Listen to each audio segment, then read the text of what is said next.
It's been my privilege to be a canon of Gloucester Cathedral for nearly 10 years now, of which the last 9 months or so have been spent as interim dean. As I look back across that time, I think about all the great services and events that we've hosted here, occasions of celebration like the Diamond Jubilee celebrations for the Queen, and then of course this year the Platinum Jubilee celebrations. I think of the changes that have happened, most notably I guess both the landscaping of College Green and then the representation of the interior of the cathedral, making it more accessible, making it more inclusive, encouraging more visitors to come here.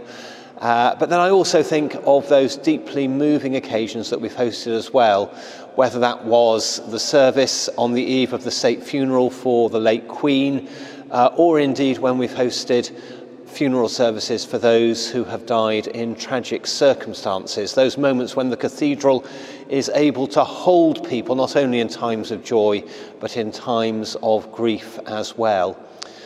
And then I also think of those who've come here as visitors and pilgrims, perhaps to light a candle, simply to visit, and have simply been overwhelmed by the beauty and the wonder and the history of this place. And it's brought to them a sense of inspiration, a sense of consolation as well.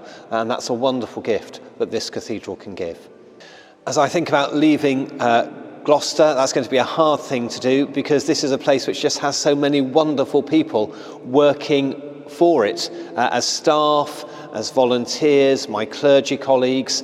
This is a fabulous place to work. And I suppose one of the things I take away with me is just the importance in cathedrals of always being a team, or a team of teams. I've often described the cathedral here as a community of communities. What makes the place is the people in the end, alongside the fabulous architecture and the music and the traditions and everything else.